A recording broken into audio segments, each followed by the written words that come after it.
Bom dia! Bom dia, Geramores! Tudo bem? Como vocês estão?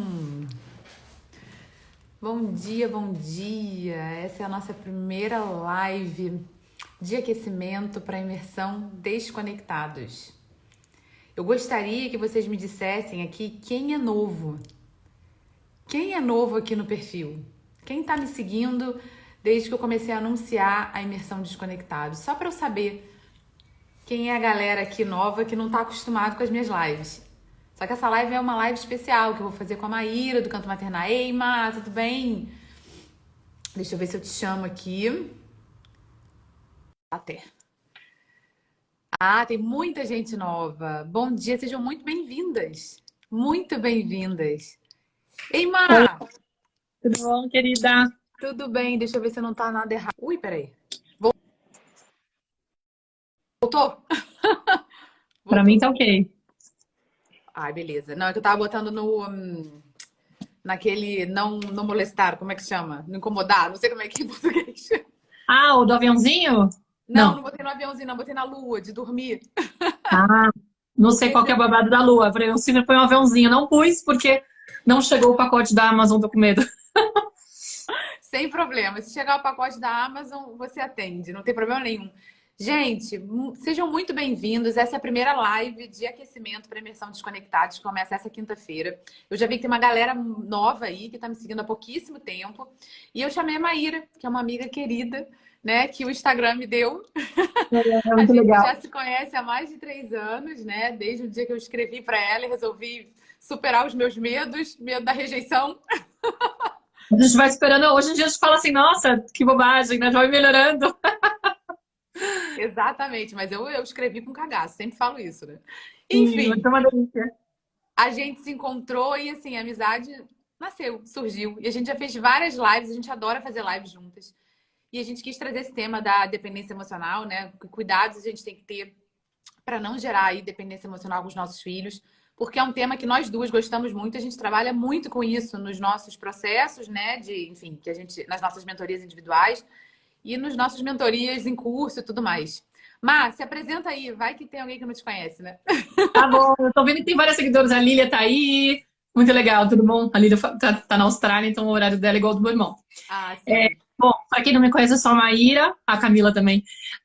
Eu sou a criadora da página Canto Maternar, sou mãe da Nara, que tem 6 anos, também moro aqui na Espanha, faz 11 anos já, sou de São Paulo. E minha formação original é com jornalismo, sou jornalista de formação, fotógrafa. Tive também uma história com o canto, com a música. E aí, quando eu vim para a Espanha, eu vim estudar fotografia, fazer um master em 2011, acabei ficando, conheci o pai da Nara, aquela coisa meio romântica, hoje já não tem nada a ver, porque nos separamos, mas ele acabou me dando de presentinho a minha filhota, Nara, que vai fazer 7 anos agora. E aí, com a maternidade, eu acabei entrando aí com tantos processos internos que eu acabei me desconfigurando. A minha identidade profissional também foi afetada, não só a questão de reencontrar muitas coisas, acessar muitas sombras e coisas que eu fui investigar de mim, mas todo o processo de autoconhecimento que comecei a viver a partir da maternidade me instigou a fazer uma transição de carreira e eu me tornei educadora parental. Hoje eu trabalho com a criação consciente, com a criança interior, tem uma mentoria também que trabalha com isso, coordeno grupos de mães, né? E acho maravilhoso o meu trabalho e estou super entusiasmada aí, sempre querendo trocar e trazer um pouco desse conhecimento, porque é realmente uma virada de chave, assim, que traz muito mais paz e quando a gente está num processo de autoconhecimento muito intenso e com consciência dos nossos padrões e tudo mais, né? Sem dúvida nenhuma. A Maíra foi uma grande inspiradora do Geração de Amor. Logo que eu comecei a página, eu comecei a seguir pessoas que falavam, né, desse tema. E me identifiquei muito, porque a primeira live que eu vi sua foi falando sobre criança interior. Eu estava entrando no tema na época. Eu falei, gente, ela está falando o mesmo idioma que eu. Não É, acredito que há outras pessoas que saibam desse tema. E aí foi quando a gente entrou em contato, quando eu entrei em contato com você.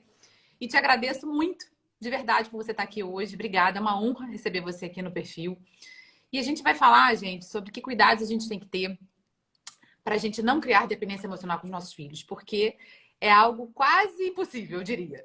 Uhum. Basicamente porque nós não somos livres emocionalmente, né? Então, assim, Nós somos as vítimas em primeiro lugar, né, pois desse é, a cenário. gente está assim querendo ajudar os nossos filhos a serem crianças independentes, autônomas, tudo mais, sem preocupar assim, o que eu faço para ajudar meu filho? Só que a gente não consegue enxergar que para ajudar o nosso filho a gente tem que mudar o nosso padrão. A gente tem que ser esse adulto exemplo, né? Independente, livre nas suas relações, que a gente não consegue ser muitas vezes.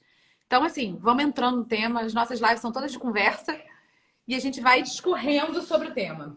Quer Acho que vai começar? ficar gravado, né? Estão perguntando. Claro, não. As lives de aquecimento ficam todas gravadas. Pessoal, live de aquecimento a gente vai ter 4, tá? Até quinta-feira. Hoje eu tenho 2 com você e umas 18 horas. Amanhã outras 18 e na quarta outras 18. E aí na quinta-feira eu tenho a minha live semanal, né? De 8 horas da manhã. Mas aí quinta-feira às 18 horas começa o evento. O evento, sim, a imersão Desconectados não tem replay, tá? Então é importante que vocês estejam comigo. Vai ser no YouTube principalmente. Link fechado. Beleza? Vamos lá. Quer começar tu ou começo eu? Você que sabe, na verdade eu posso falar um pouquinho, porque na verdade eu tenho experiência com isso da própria vivência, né? Que é uma coisa até legal de trazer para a gente Sim, poder sim. já meio que tentar identificar. Eu acredito que assim, é importante a gente descrever um pouco do cenário da criança, que muitos de vocês vão se identificar, talvez alguns pela primeira vez vão escutar esse relato dessa forma, mas é legal entender. O que acontece? Quando a gente é bebezinho, né? Tipo, quando a gente é criança, o adulto deveria estar cuidando da gente e nós estaríamos aí só para receber os cuidados. Sim. Mas muitas vezes o que acontece? A gente cresce num ambiente onde de repente tem um adulto, ou mais de um adulto, ou alguma outra pessoa na casa que tem uma questão muito grande para ser trabalhada. Por exemplo, vamos pensar no cenário clássico, tá? Da onde surgiu, por exemplo, o termo codependência. Uhum.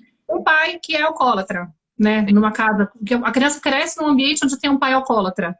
E aí você tem uma mãe que está muito angustiada tentando lidar com esse pai que tem um vício.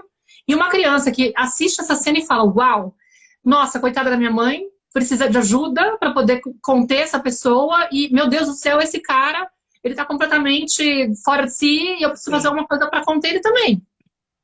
E, de repente, o que pode acontecer?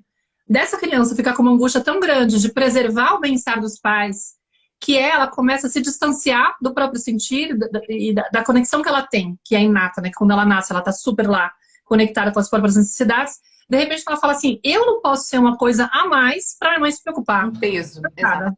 Ela já tem muito trabalho. Meu Exato. pai tá muito desestabilizado. Se ele vê qualquer coisa fora do lugar, vamos supor que é um cara que, de repente, é violento, né? Eu não Sim. posso atiçar ele, né? Então, tipo, eu tenho que me conter.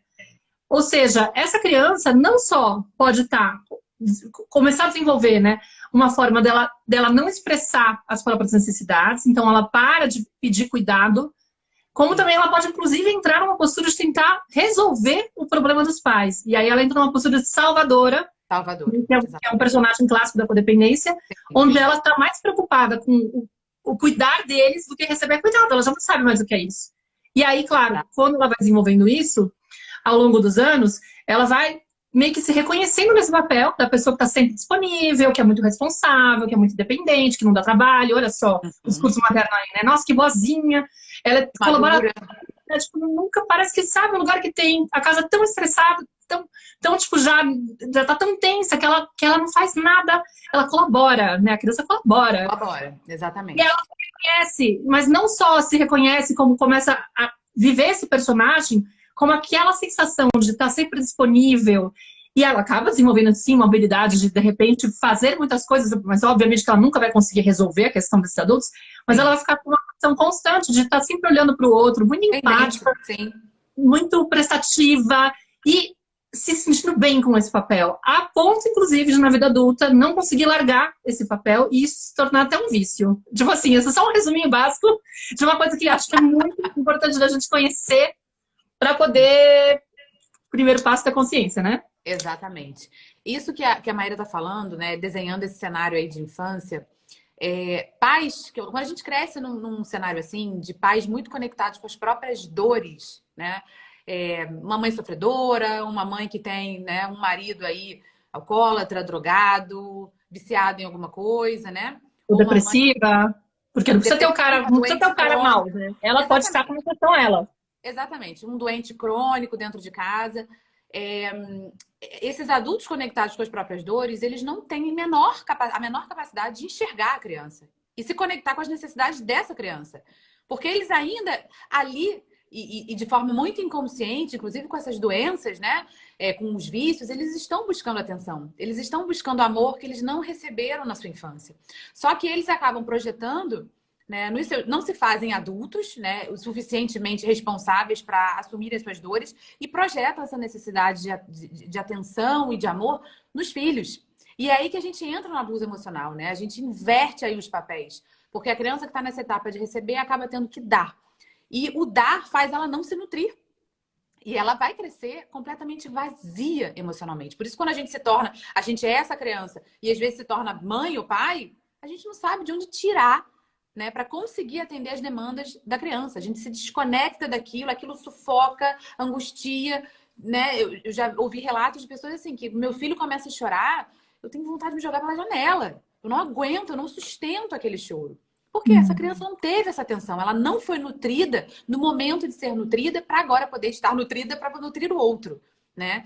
E assim, a gente também não consegue enxergar que esses pais sofredores, né, exercem uma violência gigantesca, só que invisível, né? O doente crônico, eu já falei várias vezes aqui dos personagens, né, dos papéis que a gente acaba assumindo dentro do cenário familiar, mas o doente crônico é uma pessoa extremamente violenta. Porque nada pode se pedir a ele, porque ele está sempre doente, né? Mas ele precisa o tempo inteiro de ajuda. Ele demanda o tempo inteiro a nossa atenção, porque ele não é capaz de dar conta sozinho. Então, uma criança que cresce num cenário assim, ela entende que ela não pode ser um peso, né? Que ela tem que agregar algo. Ela não pode pedir nada. Ela não tem direito de pedir nada. E aí, quando eu cresço com essa crença aí de que eu preciso atender a necessidade dos outros, e se eu olhar para as minhas necessidades, eu estou abandonando os outros, eu não consigo nem estabelecer as minhas próprias relações. Porque eu entendo, no fundo, que eu me tornei um elo da família, né? Eu sou um sustento emocional, uma bengala para os meus pais. Se eu sair daqui, a casa vai ruir. E aí eu não me relaciono com outras pessoas, eu não tenho força vital realmente, né? Energia vital para poder me relacionar com os demais, porque essa energia foi sugada com canudinho pelos meus pais, né? E tenho medo realmente de abandonar o ambiente de casa e que os meus pais não deem conta sozinhos.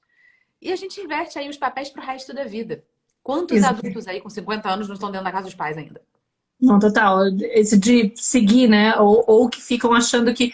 Porque se estabelece aí, né? Vem uma culpa muito grande disso, né? Tipo, ai, meu Deus do céu, quando eu paro de olhar para eles, parece que eu tô sendo egoísta. Exatamente. Eu sou uma pessoa inadequada, eu não deveria fazer isso com eles, porque se estabelece uma dinâmica da criança acreditar que ela é responsável pelo bem-estar dos pais. Sim. E isso não necessariamente precisa ser uma coisa que os pais falam, verbalizam ou dá-se a entender. Às vezes é uma forma como ela interpreta também, né, o papel dela, porque ela percebe, ela quer pertencer ao ambiente. Eu, por exemplo, eu era filha do meio, eu era tipo a filha do meio, boazinha, que eu ficava, acho que... Minha irmã também acho que tem um pouco desse perfil. Mas, assim, eles não tinham, acho que, uma preocupação tão grande. Acho que eu sinto que eu ficava muito pisando em ovos o tempo todo, para não ser um peso dentro do ambiente, para não causar mal-estar. E muitas vezes policiando eles. Do tipo, Léo, não faz assim, porque papai e mamãe já têm trabalho de coisa demais na cabeça. Pelo amor de Deus, não seja um problema a mais, não vai causar com tal coisa. Então era tipo aquela pentelha certinha, quadradinha. Controladora também, né? Controladora total, controlando a vida dos dois, assim, né, vigiando, assim, meu, não faz isso, não faz aquilo. E claro, o que acontece na vida adulta? Se você não corta esse cordão umbilical, né? Se você não faz esse trabalho de falar, uau, peraí, eu ainda estou nessa dinâmica de me sentir responsável. Você gasta uma energia gigante para começar, cuidando da vida dos outros, e você entra num lugar, inclusive, de não respeitar digamos, as escolhas dos seus pais, né? Tipo, vamos supor que a dependência vem em relação a isso, né? Tipo, porque uma pessoa que, por exemplo, é depressiva, de certa forma, ela é adulta para escolher o caminho dela. E a gente fica, às vezes, querendo empurrar a pessoa para fazer a terapia, fica insistindo, ó, vai lá, faz aquilo, faz aquilo, né? Convencer e, de certa forma, se intrometer. E a pessoa já tá lá. É quase que assim, eu tenho que parar de gastar energia com isso. Eu que tenho que voltar a assumir meu lugar. Porque quando nós nos tornamos pais, se eu continuo nessa dinâmica, quem sofre é meu filho. Exatamente. Muitas vezes eu tô mais preocupada em preservar e cuidar dos meus pais e não consigo estar presente para os meus filhos. Isso fica muito claro quando a gente tem a consciência, né, Sim, Dani? Mas quando a gente está preso dentro desse emaranhado aí, a gente não sim. tem Não noção. consegue enxergar. Exatamente, exatamente. Tem gente falando aqui, a Carla estava falando, mas quando a gente é criança, ninguém fala isso. Não.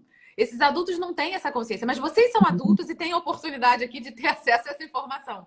Nossos pais não tinham isso, né? Então, assim, quando a gente começa a entrar numas dinâmicas de, às vezes, enfim, o casal tá brigando, briga na frente dos filhos, os filhos começam. Isso aconteceu outro dia aqui em casa, hein? Eu e o Fábio, a gente teve uma briga, né? Porque a gente briga, nós somos um casal normal. E assim, Uhum. tivemos uma briga normal, nada demais. E quando eu me dei conta, isso era um dia de semana, as crianças começaram a arrumar o quarto. Coisa que eles Ah, nunca fazem, ainda mais antes de ir pra escola. Mamãe, já tá tudo arrumado. Eu falei, mas por que vocês estão arrumando o quarto? Não, não é pra você não ter mais nenhum trabalho. Você vê que eu sei lá o que eles estão interpretando. claro. Né? Podem estar interpretando, caraca, eles já estão brigando muito, depois vão brigar por causa da gente, porque a gente não está arrumando a casa, é melhor a gente já resolver isso aqui. Ou seja, as crianças, de alguma forma, absorvem que nós também somos responsáveis pelas brigas dos nossos pais. Mas elas não são. E às vezes a gente tem muitos pais que verbalizam isso, hein? A gente tá brigando porque vocês nunca ajudam, vocês só dão trabalho, vocês são um peso. Ou seja, tem pai que escancara e fala essa merda, né? Mas quando não é falado, muitas vezes a criança, a gente não tem como controlar isso, mas a criança interpreta que ela pode ser. Claro, porque ela é egóica, né? Ela acha que é com ela. Ela fica muito mais cismada achando que é com ela. Então, realmente tem que nomear, tem que explicar. Exatamente, ó, a gente tá brigando, sim. A gente às vezes não concorda com o que o outro fala, com o que o outro pensa, faz parte, o ser humano é assim, e não tem nada a ver com vocês. As pessoas vão brigar, da mesma maneira que nós brigamos com os filhos, né? E só que a gente entra, às vezes, numa dinâmica de tentar convencer o outro, e isso é muito cansativo, não tem sentido a gente fazer isso. E com os filhos tem que nomear mesmo, porque a criança, e ainda mais quando a gente vê que a criança entra num padrão de querer ajudar a mega, né, nessas horas. Filho, você não tem que fazer nada para salvar a gente. Você não é elo dessa relação, né? A relação de pai de esposa e marido é só nossa. Vocês, filhos, não são parte dessa relação, né? Então, assim, são muitas mensagens de maneira subliminar que a gente passa para a criança para que ela entenda, né? Realmente interprete que ela tem que ser responsável por isso. Eu conheço pessoas, assim, não só dos atendimentos, mas família mesmo, né? Que ouviram a vida inteira que o dia que ela saísse de casa, o casamento dos pais ia acabar. A vida inteira, de vários filhos, só uma pessoa ouvia isso, tá? O dia que você sair de casa, nosso casamento vai acabar. Você vai ser responsável por isso. Cadê que essa pessoa conseguiu sair da casa? E hoje, essa pessoa repete e fala, eu não posso abandonar os meus pais. Mas você não está abandonando. Você está indo Aham, viver a sua vida, né? E exato. tem mais. Os seus pais, quando a gente entra nesse papel da codependência, né? Do controle. E aí, claro, a pessoa quer controlar a vida dos pais, né? Quer dizer o que é certo, o que é errado, entra num padrão de julgamento absurdo, né? E no fundo, essa pessoa também infantiliza os pais, porque ela acredita que os pais não dão conta. Então eu controlo por isso. Só que muitas vezes, quando a gente solta essa marra, esse controle, fala assim, cara, porra, eles são adultos. Eu não tenho nada a ver com isso. Eu vou viver a minha vida é quando os pais têm a oportunidade de andarem com as próprias pernas, sem usar o filho de bengala. Mas quem tem que dar um corte é o filho. Se esse filho adulto não sai de casa nunca, ele está só alimentando essa dinâmica. Só que muitas vezes ele acha que ele é vítima. E não é, não. Ele é algoz da. Não tem algoz e vítima aí. Todos somos algozes, porque no fundo a minha postura permite que essa dinâmica se perpetue no tempo. E sou eu que não estou dando um corte. Eu, adulto, tenho total capacidade de fazer isso. Uma criança não tem. Tá, uma criança não tem. Flor, eu queria só frisar uma coisa que você falou um pouquinho antes, porque a gente estava falando disso, de assim, de quando a coisa acontece. Quando você brigou lá com o Fábio, aí deu aquele, né, deu uma DR na frente das crianças, e nossa, tipo, muita gente está aqui, por exemplo, pensando, como que eu faço para evitar que meus filhos criem independência emocional Sim. comigo, né? E aí a gente sempre entra num lugar, muitas vezes, tipo, o ideal seria não ter nenhum tipo de discussão com meu marido na frente deles, não ser uma pessoa depressiva, não ter nenhum alcoólatra na família, não ter ninguém com uma doença crônica, ninguém com nenhum problema muito gordo dentro da Sim. casa. Gorda é muito espanhol, né? Mas enfim, Gorda daqui, fala problema problema gordo. gordo é daqui. Nenhum problema absurdo dentro de casa, para a criança não ficar inibida de se colocar, né? De pedir colo e tudo mais.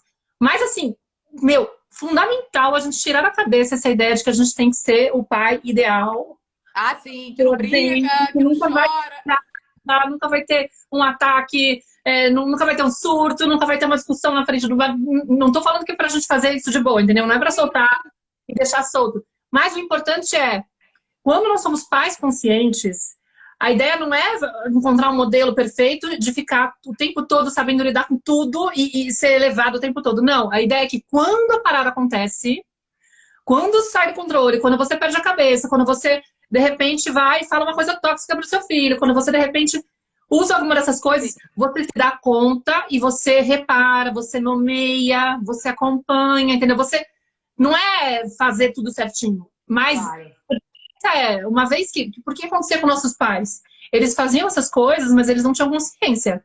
Então, eles não vinham trocar uma ideia com a gente para fazer para nomear o que estava acontecendo, Exato, pra de exatamente. repente acompanhar. Era do tipo, meu, tô lá tentando uma DR, tentando com a minha mulher dentro do quarto, aí finge que tá tudo bem.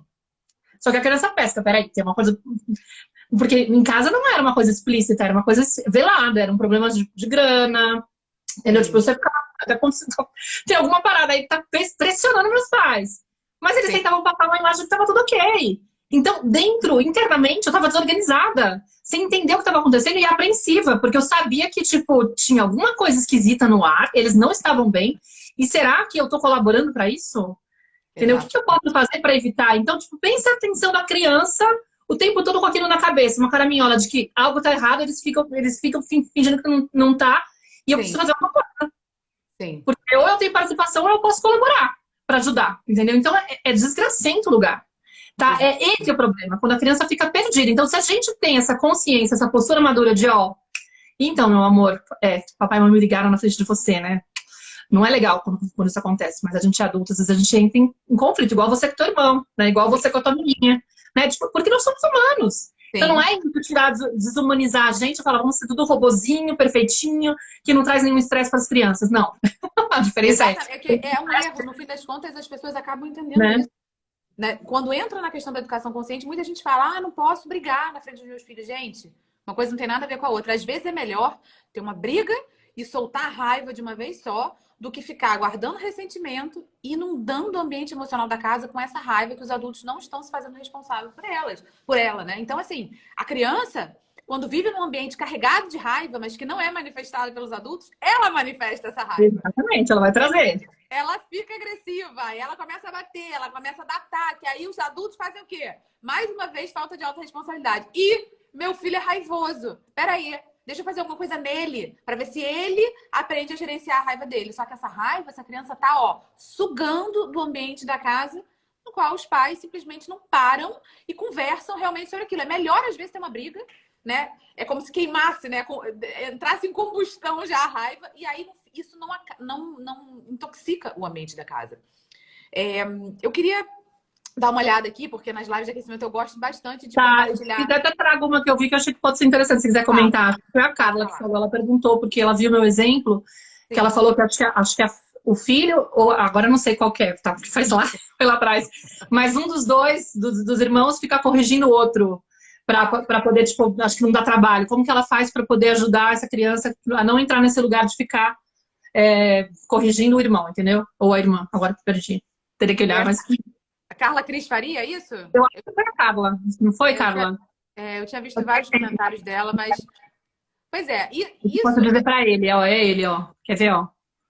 Achei. Porque meu filho mais velho age assim, fica falando para a irmã mais nova para não dar trabalho. O que que eu falo para ele? O que que eu posso falar para ele? Primeiro que ele não tem que controlar a vida da irmã, né? Isso acontece aqui em casa também. Tem um irmão que fica tentando controlar os outros, dizendo que é certo, dizendo que é errado. Cuida da sua vida, né? Agora, e mais, a questão do trabalho, de alguma forma, essa criança, esse mais velho, está absorvendo que filhos são um trabalho, né? De que você já tem muito trabalho. Às vezes a gente comunica isso de uma forma muito invisível, né? Ai, quando trabalho eu tenho, tô sempre cansada. Ai, nossa, a casa tá sempre bagunçada. Ou seja, a criança vê, caramba, com o que a minha mãe tem já durante o dia, mais a gente já é demais. Para que eu vou ser mais um peso? Então, cuidado com o que você comunica. né? Cuidado com como você vive as suas experiências, o seu dia a dia. Se você traz esse peso das suas experiências para dentro de casa e os seus filhos entendem que a sua vida já é ruim demais, né? E aí vai nomeando isso. Olha, peraí, vocês não têm que deixar de manifestar o que vocês precisam manifestar, de demandar. As demandas de vocês são sim legítimas, tá? E eu tô aqui para ouvi-las. Não quer dizer que a gente vai atender todas as demandas, tá? As demandas são legítimas e a gente não vai conseguir atender todas elas, porque senão a gente estaria sendo violento com a gente, tá? Mas é importante que a gente olhe para a criança e fale, não, beleza, a sua demanda é legítima, mas nesse momento, por exemplo, eu não consigo atendê-la, né? Isso não quer dizer que a gente tem que simplesmente falar, olha, isso aqui que você está me pedindo é uma loucura, não dá, você pede demais, eu não dou conta. E aí é assim que a criança vai criando as crenças de que ela não deve pedir, que você falou no início. Se desconecta do sentir, né? Se desconecta das próprias necessidades. É um adulto que cresce, inclusive, com dificuldade de pedir ajuda, né? Ele acha que ele não tem direito de pedir ajuda. Porque ele está nesse lugar de ajudador, né? De salvador, que não pode abandonar as pessoas, que ele é forte o suficiente para dar conta. Então, entrar nesse lugar de vulnerabilidade é muito ruim, porque ele entende que é um lugar de fraqueza.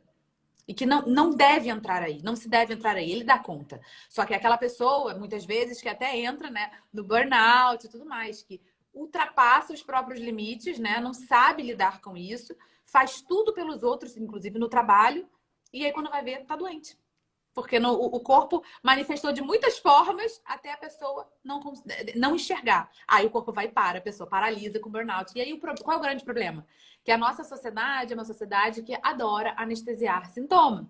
Então a gente entra no burnout e entra com remedinho para poder apagar os sintomas. Aquilo que o corpo está comunicando pra gente, que eu preciso parar, eu preciso sentir, justamente eu conseguir gerenciar e olhar para os meus limites, eu vou lá e anestesio. E aí eu acho que eu tô super gerenciada. Mas eu não tô. Eu tô medicada, que é diferente.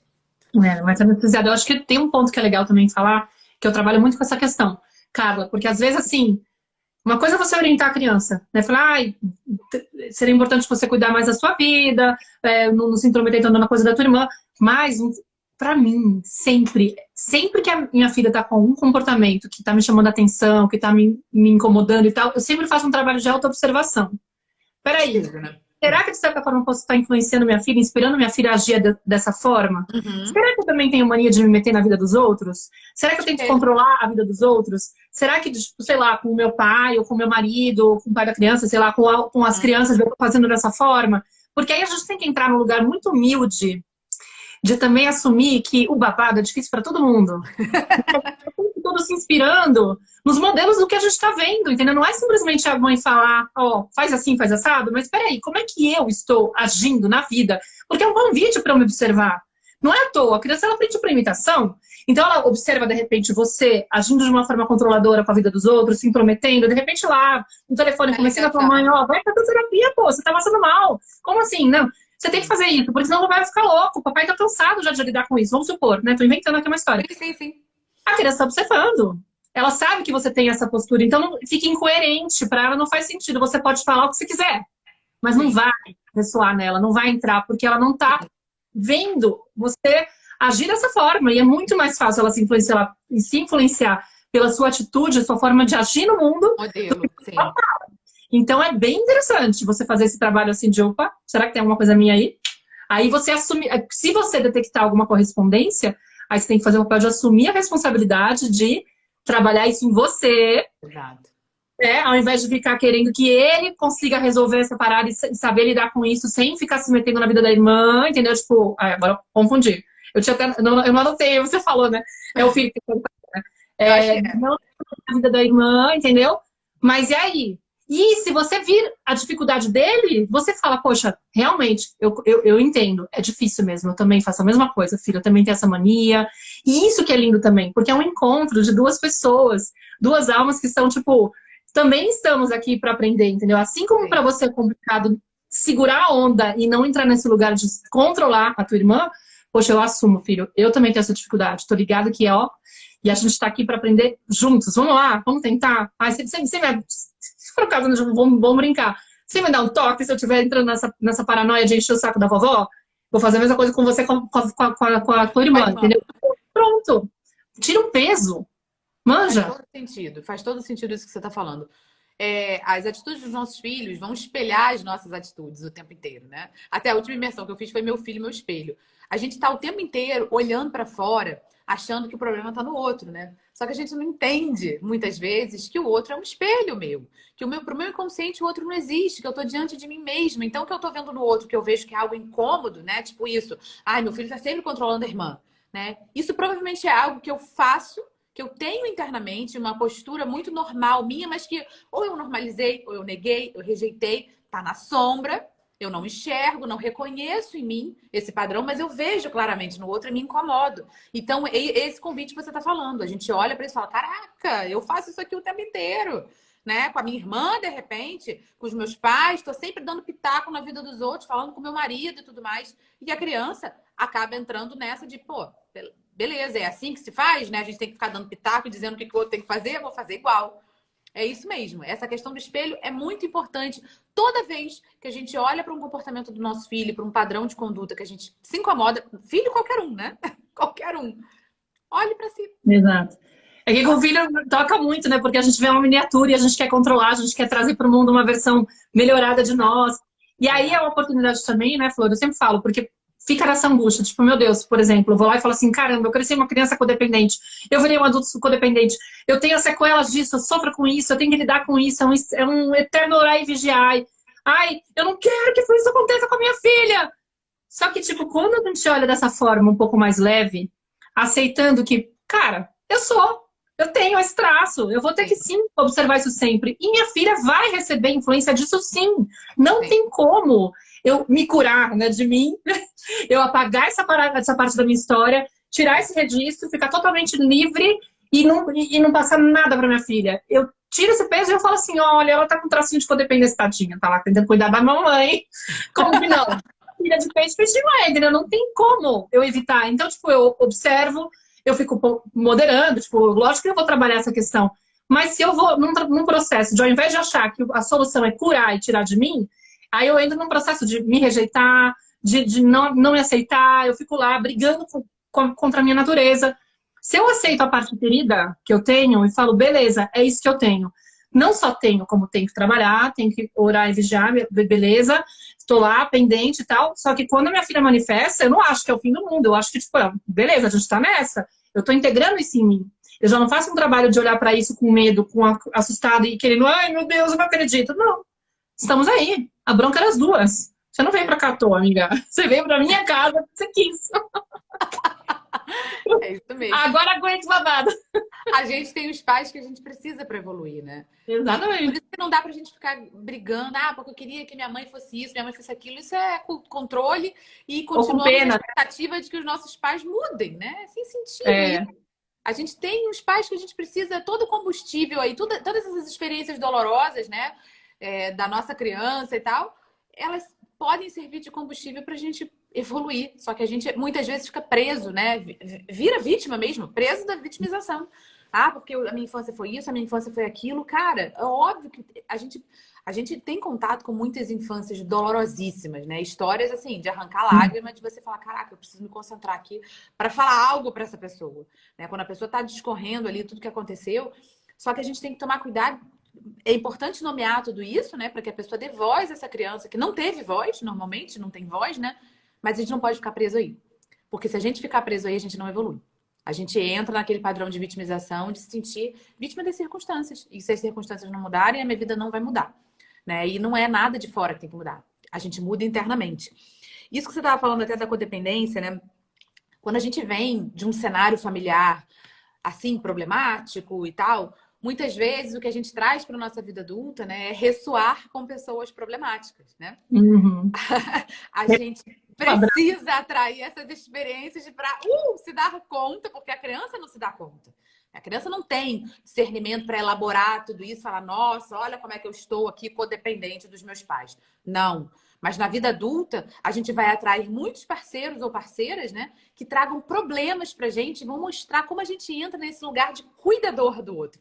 Porque nesse lugar eu me sinto útil, eu me sinto importante, eu me sinto vista, eu me sinto amada, né? Porque foi assim que eu fui enxergada na infância, né? E aí a hora da gente se dar conta... Nutrida no sentido de que me engrandece, eu me sinto, tipo, realizada. Tipo, eu tô lá fazendo uma coisa... Porque, inclusive, lendo lá o Mulheres que Amam Demais, por exemplo, uma referência, você não tem tesão pelo cara bem resolvido. O cara que tá, tipo, muito maduro, que não dá trabalho. Fala, ai, sem graça. Tipo, não tem nada. Não traz aquela coisa, tipo, meu, você quer um problema pra ser resolvido. Pepino, né, pra resolver. Eu tenho certeza que eu falei isso agora, muita gente não se deu conta, nunca ouviu isso. Eu falo, nossa, é verdade. Tipo, eu preferia sempre os caras meio estragados. Cara bem resolvido já tá bem resolvido, não vai me trazer nenhuma experiência. Não tem que me apaixonar por ele, não sei o que acontece, ele é perfeito. Não, Sim. não dá graça. Sim, sim, exatamente. Se eu não tenho nada para resolver na outra pessoa, eu não me sinto importante. Então eu atraio, eu ressoo com pessoas problemáticas, né? Eu tenho uma live sobre isso, né? Por que eu atraio pessoas problemáticas? Seja nos relacionamentos a dois ou amigos, né? Quanta gente aí não tá resolvendo pepino de amigo, né? Tá resolvendo a vida inteira pepino de irmão, né? Qual é o grande problema? Eu me distraio da minha mudança, das minhas questões, que são as únicas que eu posso mudar, para tentar mudar o outro. É um padrão de muito controle. O padrão de codependência é um padrão de muito controle. Porque eu estou o tempo inteiro olhando para o outro, tentando ajeitar a vida do outro. Dizer o que é certo e o que é errado. Só que aí é quando eu estou me distraindo da minha mudança, né? Tem um comentário aqui que me chamou a atenção na hora. Eu até subi de novo para ver. Que a Thaís Adriane botou assim: nossa, saí da casa da minha mãe com 34 anos. E em seguida ela teve um AVC. E eu assumi mais ainda o cuidado com ela, trazendo ela para trabalhar comigo. Não, entenda que esse AVC não aconteceu à toa. É uma pessoa, a sua mãe, desesperada por amor. Ela entende que no momento que você sai de casa, você está abandonando ela. E aí ela faz o quê? Ela te sequestra com um AVC. É inconsciente, óbvio que ninguém vai ter um AVC. Vou ter um AVC. Não existe isso. Mas é um padrão inconsciente. Então, com o AVC, é uma forma dela segurar você. E se você não tomar consciência disso, é isso, ó. Sua mãe tá amarrada em você. Você tá amarrada na sua mãe e ela em você. Você leva ela para trabalhar com você. Né? E muitas vezes é chegar e fazer assim, não, peraí, não é abandonar os pais. Uma mãe dependente, assim, né? Eu não sei o que o AVC pode ter deixado, porque tem gente que fica com um monte de sequela, né? Mas às vezes até mesmo se permitir, não, peraí. Eu tenho condições de pagar uma pessoa para cuidar? Vou pagar uma pessoa para cuidar. Eu vou ter a minha vida. Vou dar toda a assistência que eu puder, mas eu vou pagar uma pessoa para poder ter a minha vida. Porque senão, gente, esse sequestro vai durar o resto da vida. Nossa. E isso, é óbvio que a tua mãe não fez por maldade, mas é porque ela deve vir de experiências muito dolorosas para chegar ao ponto de fazer isso. Você já saiu tarde de casa, com 34 anos. E assim que você sai, a sua mãe arruma uma forma de segurar você. Isso é inconsciente, tá? Por favor, não interpretem que eu tô falando que a mãe fez de maldade, porque ninguém tem como ter um AVC de maldade, tá? Não é isso. É pedido de amor e atenção desesperado, tá? Deixa eu ver aqui. Aí ela botou aqui, essa mesma pessoa botou: eu nem queria ser mãe, porque cuidei a vida toda da minha mãe e não achava que havia espaço para isso, que eu precisava viver um pouco minha própria vida. Exatamente. Uma pessoa que cuida a vida inteira da mãe, por exemplo, nesse caso, né, que tem a energia vital sugada, muitas vezes ela vai ter dificuldade, inclusive, de engravidar, porque pro inconsciente dela, ela já teve um filho. Ela já cuidou de um filho, né? Já deu trabalho demais. Ou ainda está, né? Como? Já tem um filho, não é que já teve, ainda já tem um filho. Ainda tem, ainda tem muita gente. Ainda tem, e não tem nem como, porque tô aqui ainda, né, tentando cuidar desse filho que vai durar a minha vida inteira. Né? Porque um pai ou uma mãe doente não é uma pessoa que, a não ser que morra, né? Mas não é algo que daqui a pouco cresce e... Não. É uma pessoa que é dependente, vai precisar da gente o tempo inteiro. Só que as pessoas, eu já vi isso muito, tá? Inclusive na família. De pessoas que são dependentes fisicamente, né? Porque ou tiveram um AVC, ou tem alguma doença, e que não aceitam cuidadores, né? Elas espantam todos os cuidadores para que o filho esteja ali. É uma forma... amar, é o sequestro perfeito, sabe? E a pessoa fala, poxa, mas a minha mãe só quer a mim, tadinha. E você tá sequestrada até o último fio do cabelo. Né? Enquanto a gente não romper esse padrão e botar um não pra mãe, olha, presta atenção. Temos plenas condições aqui de ter uma pessoa cuidando de você. Porque eu trabalho, porque eu tenho minha vida, eu tenho meus filhos e tudo mais, e eu vou vir sempre. Se essa pessoa não coloca esse limite, essa mãe ocupa todo o espaço, né? Emocional, inclusive, dessa pessoa. E o risco dessa pessoa, se ela se torna mãe ou pai, né? Tipo, que ela vai com certeza. Aí o que acontece? Ela vai com certeza, porque tá ainda atrelada muito com os pais, com esse vazio gigante, tipo, porque no fundo tem uma sensação tem uma esperança aí, de que essa mãe reconheça todo o seu esforço e Precisa de entrega amor aquela, também. Sim. né? Tipo, ela tá toda voltada para ela, né?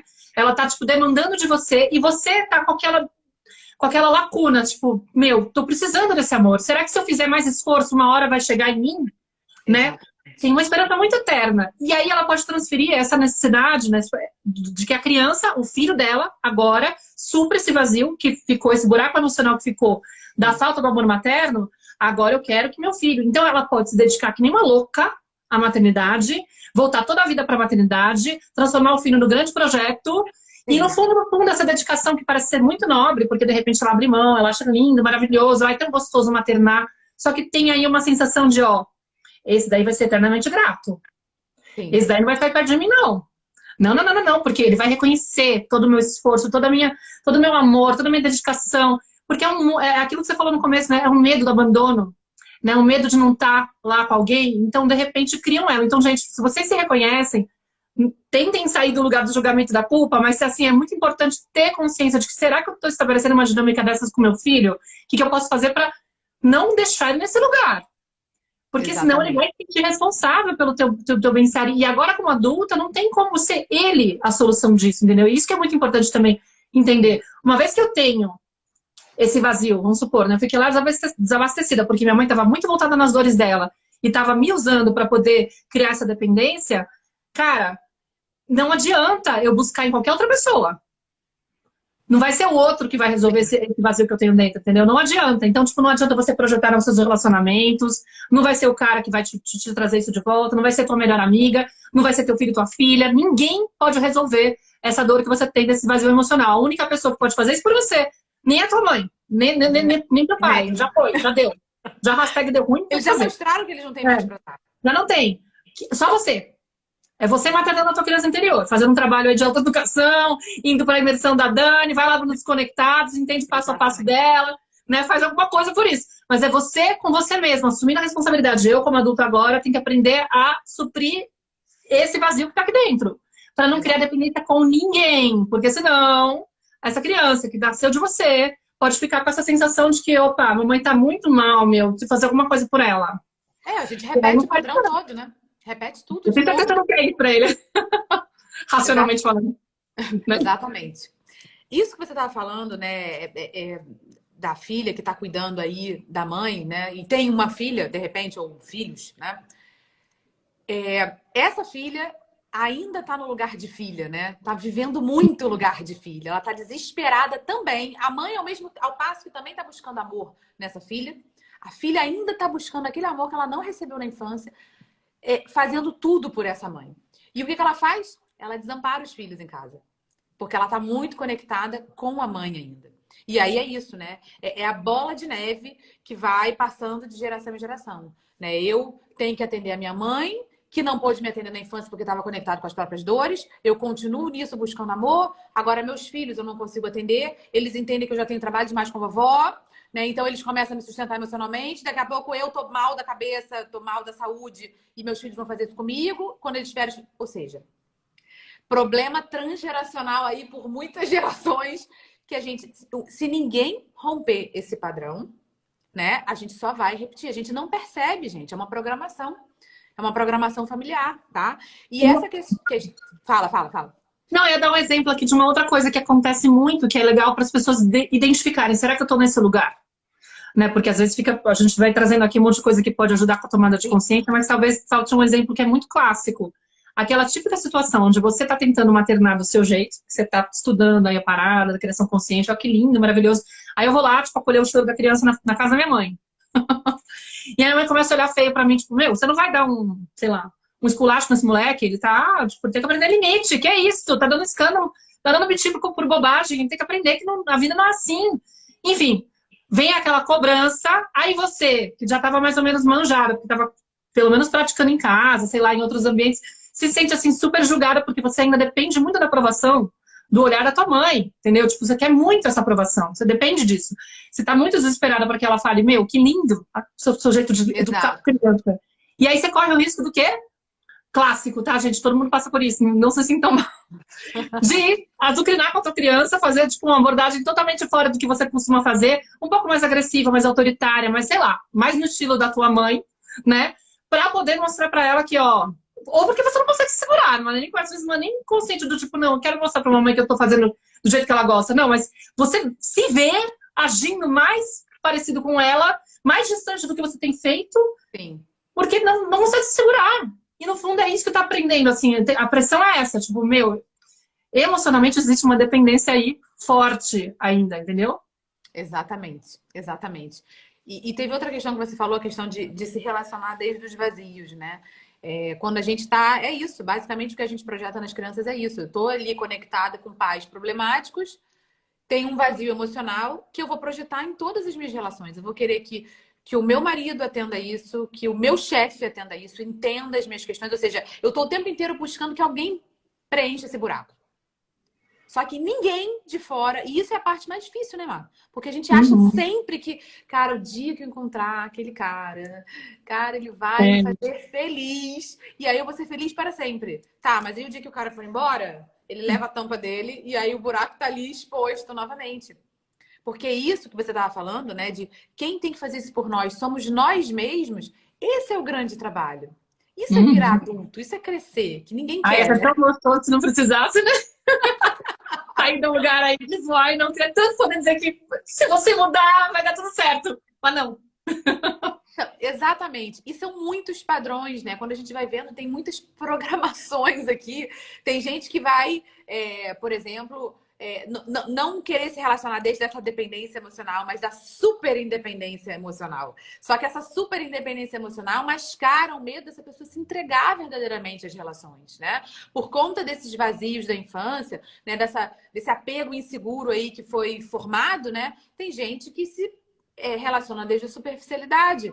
Porque tem medo justamente de se entregar emocionalmente para ela conecta com dor, sabe? Cara, não. E aí fica pulando de uma relação a outra. Toda vez que a coisa vai ficar séria, a pessoa, né? Ou então até pode ficar 50 anos com a mesma pessoa. Mas pessoas que não se relacionam, não se trocam emocionalmente. E a Então, gente olha. o Fala. lugar antidependente que a gente chama, né? Que é o estresse Sim. pós-traumático. Não quero, não E a quero gente saber. acha que a pessoa é super mega bem resolvida, né? Não, ela aprendeu a anestesiar. Toda vez que ela entra em contato com a dor, ela anestesia essa dor. E fala, beleza, bola pra frente, vou lá, pra outra relação, vou ficar sozinha, eu me dou bem sozinha, né? Acha que tá mega trabalhado no autoconhecimento e, no entanto, ela tá mais uma vez fugindo de entrar em contato com essas dores. Isso são muitos padrões que podem vir, né, surgir aí por conta desse desamparo na infância por causa de pais dependentes emocionalmente, né? Porque o pai que faz a gente de bengala, ele é um pai dependente emocional. Um pai que, por exemplo, não liga a mínima pra gente, né? Ele faz a gente dependente emocional dele, né? Aquilo que a gente falou desde o início. Então a gente tá ali, caramba. E para muitas crianças, né? Para muitas pessoas, crianças não, pessoas que cresceram nesses ambientes, né? Às vezes, inclusive, assim, uma mãe muito dependente, sugadora, né? Aquela mãe que, né, tá o tempo inteiro ali inundando o meu tempo, o meu espaço, a minha visão com ela, com a presença dela, né? Quando eu vou me relacionar, quando eu cresço, eu me conecto com o quê? Caraca, relacionamento é prisão. Socorro! Não quero ninguém perto de mim. Então, às vezes, o cara tá lá, se desvencilhou da mãe, aparentemente, aí vem uma pessoa se relacionar com ele, uma mulher, e ele pensa, cara, não, eu não vou ter liberdade mais, prefiro não me relacionar. Então, a gente tem que olhar para os nossos padrões, né? E para olhar para o que a gente está repetindo em todas as nossas relações, porque a gente repete, tá? Às vezes a gente muda a relação achando que vai mudar tudo, né? Mudar a pessoa, só que a gente está carregando todo o nosso lixo emocional com a gente. E isso é o que vai fazer a gente ressoar com pessoas parecidas. E a gente vai repetir essas experiências, só que agora com outra pessoa que mora em outro lugar. Mas traz o mesmo padrão pra gente. Mais uma vez, né, olhar para esse convite e falar o que eu tenho que mudar em mim para não ressoar com esse tipo de pessoa. Maravilha, Flor. Tem alguma Vamos lá. pergunta que você viu de Tá. interessante? Eu tô aqui. Tem uma que a Vanessa botou. Eu tô lá em cima ainda. Ela botou: minha mãe me dizia que precisava falar com meu pai para ele melhorar sua atitude. E eu não queria falar muitas vezes. Depois ela dizia, tá vendo? Se você tivesse falado, ele teria ouvido. Ou seja, Bom, usando ela de escudo, né? É aquela mãe que se defende com o filho. Fala aí. Não, colocando ela num lugar, num papel totalmente. Não é ela que tem que resolver, né? Não é você que tem que resolver a situação dos pais. E, inclusive, até uma questão que é legal de falar de repente, né? Porque tem pessoas que falam assim: até que ponto eu posso trazer para o meu filho as minhas questões? Né? Porque às vezes também tem um ponto aí que eu acho que é sutil entre o poder se vulnerabilizar para os filhos, trazer a verdade para os filhos, pontuar aquilo Sim. que realmente está acontecendo alguma coisa comigo, e a outra é fazer do filho um psicólogo, por exemplo, entendeu? Ou a melhor amiga, né? Vou contar todas as minhas intimidades, todos os meus problemas, que não é o espaço da criança, né? Tá A nesse gente não é lugar. amigo de filho, né? A É, gente entendeu? confunde Então, isso. tipo, é sutil, porque realmente ficar fingindo que tá tudo bem sempre e esconder e não criar nenhuma intimidade com a criança a ponto de ficar tentando disfarçar que você, quando você tá mal e tal, cria uma relação muito esquisita, muito artificial, e a criança é isso, ela vai manifestar. Ela vai Sim. perceber que tem alguma coisa errada. Agora, a forma como a gente comunica também as nossas questões, cara, a gente tem que preservar a criança de alguns detalhes, Claro. quando eles são meio absurdos e tal, e não dá para ficar usando a criança de apoio para ela me ajudar a resolver as questões ou ficar lá de depósito de tudo que está acontecendo de ruim comigo, entendeu? Então, assim, tem que ter um jeito muito maduro e responsável de ter essa comunicação, né? Que é uma coisa que a gente vai construindo, acho que, como não tivermos, a gente vai ter que construir na prática mesmo. Exatamente. A gente não percebe, né, como a gente muitas vezes está expondo os nossos problemas sem expor, né? Tipo, sei lá, tô arrumando lá a cozinha, né? Todo dia. E tô assim, caraca, pai nunca faz porra nenhuma. Tá assim falando, né? E a criança tá ali perto. Ah, cara, É. eu tô sempre vendo a minha mãe fazer as coisas. Meu pai nunca tá fazendo nada. E às vezes o cara tá fazendo um monte de coisa que não tá sendo vista, porque não tá sendo nomeada, né? Então eu nomeio o meu sofrimento, o quanto eu trabalho, e excluo de alguma forma o pai também, e mostro que eu sou a sofredora ali da relação. Então a questão da comunicação é a parte mais difícil pra gente, porque o normal é a gente se vitimizar, né? A gente querer, né, ser amado ali, ser salvo de alguma forma. Só que isso pode gerar muitas crenças nos filhos. Tem uma pergunta aqui para eu linkar com outra questão que Natasha Leal botou aqui. Mas e aí? Não é honestidade dizer que sim, eles dão trabalho? Ela deve estar falando dos filhos que dão trabalho, né? Gente, é muito engraçado isso, porque aqui em casa eu tenho 3 crianças. Aliás, eu nem me apresentei, tem um monte de gente nova, eu nem me apresentei. Tem seguidora aqui minha, de repente, que não tá sabendo Tá, direito porque chegou então, faz gente, deixa pouco eu me tempo. apresentar agora aqui no meio, né? Eu sou mãe de 3 filhos, moro na Espanha, sou advogada e mudei a minha vida profissional justamente depois dos 3, né? Resolvi parar, sair do mundo corporativo e comecei a estudar questões para eu me tornar uma mãe melhor, porque eu estava me achando uma mãe muito, muito controladora, muito autoritária, muito rígida e estava gerando desconexão dentro de casa. Então essa foi a minha jornada. Eu comecei a absorver conteúdo para mim e comecei a dividir isso aqui, né? E aí fui me formando, né? Fazendo formações e tudo mais e fui trazendo. Hoje eu tenho o programa Reaprender a Educar. A gente vai abrir as inscrições semana que vem para a 12ª turma já, né? E eu faço atendimentos individuais, todos voltados para feridas da infância, como estabelecer relacionamentos saudáveis com foco nas feridas da infância. E eu tenho um filho, o mais velho, né? O Léo tem 10 anos. E ele fala sempre que ele não vai ter filhos. Sempre. Né? Tipo, é o meu mais velho e ele vive falando, eu não vou ter filhos. A segunda e o terceiro vivem falando que eles vão ter 2, vai ser um menino, vai ser uma menina, daqui a pouco são 2 meninos, daqui a pouco são 2 meninas, tem nome dos cachorros, tem casa de 2 andares, falar, maravilha, eles estão planejando tudo, co-criando, né? O mais velho só fala assim, eu não vou ter filhos. E eu falo, por quê? Porque dá muito trabalho. De alguma forma, essa informação chegou para ele, né? Tanto por mim quanto pelo pai. Essa informação ele capta, ele interpreta dessa forma, porque os outros vivem no mesmo ambiente. Mas cada um interpreta de uma forma. Por isso que a gente não sabe que feridas vão ser geradas na criança, porque cada um tem a sua interpretação. E eu falo, mas por que você acha que dá tanto trabalho? Ele fala, eu vejo vocês, me cansa só de ver. É assim, hein? Ele falou isso de novo essa semana. É por isso que eu não vou ter filho. A gente tava fazendo alguma coisa, ele, é por isso que eu não vou ter filho. Eu falo, mas filho, ter filho dá trabalho? Isso é muito bom, né? Tudo dá trabalho. Mas é uma experiência, assim, maravilhosa. Inclusive para a gente se entender, conhecer a nossa infância, melhorar, né? As experiências infantis que a gente carrega, a gente pode transmutar e ressignificar muita coisa com vocês. Não adianta. Vamos ver, ele só tem 10 anos. Quem sabe lá pra frente. Agora, dizer pra criança que dá muito trabalho, vai sim fazer ela acreditar Que que não ela pesa. não pode dar trabalho. Que Que ela ela tá é. sofrendo. É. E esse é o grande cuidado que a gente tem que ter. É o cuidado que a gente tem que ter, né? Uma coisa que a gente vai vigiando. Eu acho que tem que ter muita amorosidade, porque é isso. Com certeza deve doer quando você ouvir isso, eu imagino. Já Você doeu fala, ai meu mais. Deus, eu não consegui conter essa crença, né? Ele tá crescendo com essa sensação de que o filho é tão maravilhoso, mas ele tá com a parte do peso, de sentir o peso. Pra mim, eu que tenho a lei pessoal do Eu Sou Uma Decepção, eu volto e me reconheço, assim, o meu impulso de controlar isso na Nara, ou o traço dela falou, será que ela se sentiu decepcionada? Enfim, mas a do peso, que é, na verdade, a segunda lei mais forte que eu tenho, a crença raiz que eu tenho mais forte, a Sim. do peso é muito forte. E eu vejo muitas vezes que eu sinto ela como um peso e que é inevitável que ela receba algo disso. Eu não tenho como Exato. controlar. Porque é Não algo tem muito como. forte do meu sistema familiar, entendeu? Tipo, tá lá, vem lá de trás, com ela vai vir um pouquinho mais suave, mas talvez não chegue, não seja o Você filtra um suficiente pouco. para de repente fazer com que ele vá para a vida com vontade de ter filhos, talvez todo o seu trabalho não chegue até lá. E também não sei se precisa, né, ter Não, filhos. não, Também tem essa. exatamente. Porque Tem isso essa é algo que crença, eu né? tenho que tentar nutrir nele. E que se ele não tiver vontade de ter, eu preciso consertar nele, ou guiar para que ele possa se sentir com vontade. Não sei necessariamente, mas eu entendo a sensação que deve ser de ouvir isso e falar, meu Deus do céu, o que será que eu queria na cabeça desse menino? Sim. Não, é a primeira vez que eu ouvi que ele falou isso, já tem uns quase 2 anos. Eu falei, ai meu Deus, que meleca que ele introjetou, né? Mas ele fala, não, eu quero ser livre. Ele fala, eu quero ser livre, eu vejo vocês presos aqui, um monte de coisa, que levar a gente pra cima, levar pra baixo.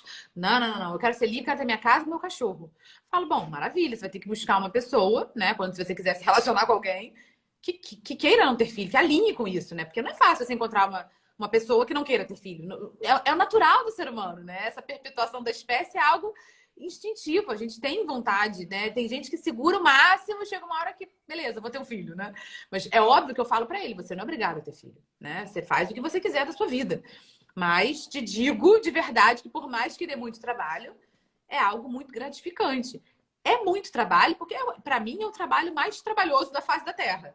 Educar uma pessoa, né? Educar uma criança é algo assim que a gente não sabe o resultado que vai dar.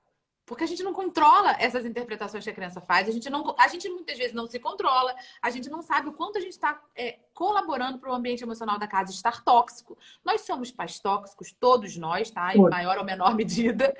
Mas, assim, o grande legado que a gente pode deixar é justamente deixar de projetar as nossas feridas. E para isso eu não tenho que estar preocupado com a ferida que eu posso ter gerado já no meu filho. Eu tenho que estar preocupada com o que eu tenho e o que eu projeto. O que eu ainda o que está me condicionando nas minhas relações. Porque é isso, você escutar isso e pensar, uau, como será que eu posso estar atuando para colaborar com essa crença nele, né? Será que eu sinto ele como um peso? E aí ele está absorvendo isso? O que eu posso fazer para poder trabalhar isso em mim, né? Olha que interessante essa questão. Eu não tinha pensado o quanto isso ainda estava ressoando, estava forte, eu achei que estava mais trabalhado, de repente não está. E aí eu vou indo, meio que percorrendo por aí para poder ver. Eu até lembrei de uma situação meio boba, assim, mas a Nara outro dia encasquetou, porque ela queria, faz tempo já, ela tá com quase 7, tá? Deve fazer um ano mais ou menos. Que ela viu a Rapunzel, ela queria ter o cabelo igual da Rapunzel. Aí eu entrei naquele lugar do tipo, não, filha, pra quê? Tipo, impossível ter o cabelo igual da Rapunzel, vai ser Seu muito cabelo trabalho. curtinho. Não, eu quero ter o cabelo comprido igual o dela, mas vai ser um saco de pentear, você não tem noção como é chato. Aí eu entrei num lugar de ficar tentando convencer. Aí uma hora eu pensei assim, o que eu tô fazendo? Deixa a menina encasquetar comigo. Na hora que o cabelo estiver aqui, ela vai estar de saco cheio. Ela vai esquecer esse assunto. Então, tipo, às vezes a gente fica muito preocupado também de, por exemplo, escutar isso e falar, meu, preciso fazer alguma coisa para que Exato. o menino cresça e mude de ideia. Mas, meu, até ele crescer, até ele ter alguém com quem ele pode ter a decisão de ter filhos ou não, vai saber o que vai acontecer na vida dele. Exatamente. De repente lá ele vai falar assim, que esse cabelo de Rapunzel o quê? Tipo, claro que eu vou querer ter filho, olha essa mulher incrível. Exatamente. Vai viajar o mundo com essas crianças. Não precisa ser convencional, assim, eu quero viajar e ter filhos. É isso mesmo. É que a gente entra nesse lugar de controle, né? De tentar mostrar para a criança o que é melhor para a vida dela. Cara, No momento atual, enchendo o saco da criança, estressando a relação à toa, né? Tipo, você fala, pra quê? a gente nem sabe o que é melhor pra gente. Como é que a gente pode dizer o que é melhor pra criança? Né? De repente, o que ele tá querendo é viajar pra caraca. E aí eu parei pra pensar, né? Ele não falou isso, mas eu parei pra pensar, cara, eu amo viajar. Quanto tempo tem que eu não viajo? Né? Não, ele vai ser gostador em você. Exatamente. Eu falei, cara, ele tá querendo realizar o meu sonho de ficar viajando sem parar. Começa a ler, comprar os livros do Ameriquinte pra ele. Ah, pois é, exatamente. Ele nem falou que era uma questão de viagem, ele só queria Não, ah, ter não, a eu achei casa que dele com cachorro, né? Mas, eu tinha enfim, entendido que ele queria independência também, que ele queria viajar. Eu acho que eu ouvi demais. Eu falei, ah, já. Acho que eu criei um filme na cabeça e já tava viajando. é, ele não Independente. chegou a falar de viajar, Não. não, mas ele falou de ter o cachorro dele para ter o trabalho lá do cachorro e mais nada. Né? Ah, Além disso, ele começou a falar muito isso, principalmente depois que a gente pegou dois cachorros, né? Então, são 3 crianças e 2 cachorros, né? Que entra como 2 filhos, tá, gente? Zulu uau. e Luna dão um trabalho igual o neném. De limpar cocô e xixi em casa o tempo inteiro. Então, assim, o grande cuidado que a gente tem que ter primeiro, se tornar livre emocionalmente, né? Não adianta eu querer criar filhos independentes, livres emocionalmente, se eu não sou esse adulto modelo. Eu preciso me tornar essa pessoa para que os meus filhos sejam mais livres, porque enquanto eu não me tornar essa pessoa, eu vou estar projetando neles os meus vazios. E a gente precisa olhar para isso, né? E aí, se não consegue fazer sozinho, pois então, entre processos de autoconhecimento existem muitas abordagens, tem os cursos, né? Vai abrir as inscrições do programa Repreendendo Educar, mas antes eu quero que vocês trilhem esse caminho comigo na imersão Desconectados, porque essa imersão vai ser libertadora. Né? E não tem replay, gente. A gente vai falar sobre abuso emocional na live de aquecimento de manhã e vamos falar sobre intimidade emocional na live de quarta-feira. Então eu quero vocês às 18 horas. E hoje também tem live às 18 horas. E a gente vai falar sobre o que a gente ouviu na nossa infância, fez a gente se desconectar da nossa essência. Então, assim, tá tudo conectado, tá? Que A demais. imersão é desconectados, mas os temas estão todos conectados. Podem vir que vai ser muito potente. Mar, Com muito certeza, obrigada. Flor. Ó, se tem alguém que começou a seguir a Dani agora, vai lá. Com certeza vai ser uma imersão maravilhosa. Super sugiro. Certeza que vão sair com a cabeça girando. Fervilhando, assim, né? Virada de Vai ser chave. potente, gente. Olha, Obrigada, querida May. obrigada a você. Obrigada Adorei. demais. Também adorei, adoro fazer live com você. Gente, obrigada por todos os comentários aí. Realmente foi impossível a gente ler tudo, tem muita interação, mas quero vocês comigo. Vai ser potente, vai ser romper paradigmas, quebra de padrões mesmo. Então, vem comigo que a gente vai ter muito conteúdo nos próximos dias. Obrigada, Vilmar. Tá, só Super respondendo uma feliz. dúvida que fizeram aqui de curiosidade, de intimidade. Perguntaram se a gente está pertinho. Não, mas quer Não, dizer, mais ou menos. São não quantas mais. 5 horas? Ela tá na Galícia, eu tô perto de Madrid. Ela morava em Madrid, mudou para Galícia por causa dessa pandemia aí maldita. Expulsou de Madrid. Pois é. Eu Não fiquei dá traumatizada em Madrid, porque Madrid ficou pra... radical. Pois é. Eu morava em Madrid e ela morava nas afueiras de Madrid, né? A gente Ela se tá encontrou, já fui na casa dela. Você acabou não indo na minha casa, né? Mas a gente se Não, encontrava não. sempre em Madrid, no centro. E aí, Ainda bem que eu não armei aquele esquema de ir no Réveillon, porque vocês pegaram Covid bem no Réveillon, né? Lembra que eu falei? Eu me convidei imagina. quase para passar o Nossa, Réveillon com ela e vou depois eu visitar tava com vocês Covid. aí. A gente É. ficou com Covid os 5 entre Natal e Ano Novo. Não podia nem sair de casa. Foi punk, foi punk. Mas, É. enfim, agora eu tô esperando você aqui na Galícia, quando você quiser Ó, vir. logo mais. Ó, Agora tá liberando tudo. depois conto umas histórias aí que estão para rolar, que eu não quero gargantar antes de ser concreto. Mas aí pode ser que a gente arme. Senão a gente se encontra em Show. Portugal. Eu tô com planos de ir para Portugal. Sério? Você tá do ladinho. Tá aqui perto, meia hora. É. Tem que tropeçou, tá em Portugal. Quero saber, quero saber. Tá Gente, bom. um Beijo. beijo. Muito obrigada. Tchau. Até mais tarde. Tchau, Até mais tchau. tarde, o Emerson. Obrigada.